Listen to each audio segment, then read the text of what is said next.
ShermanAve is Northwestern's largest satirical news site, which until recent years had been almost all male. Editor of ShermanAve, Kira Fahmy, who speaks first, and writer Molly Glick, who speaks second, take turns in describing how the organization has changed for women.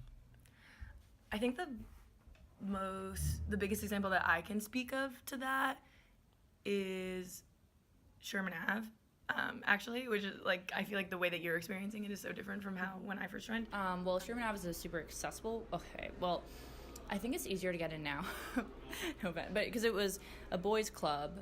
I remember when my class, my pledge class, quote unquote, got into ShermanAve. Everybody was commenting, like they had posted in the ShermanAve Facebook group the list of the new writers for our season, and all these comments were like, wow, like look at all those ladies. The problem with ShermanAve is that, as I've talked to you about, it was run by men, like almost exclusively.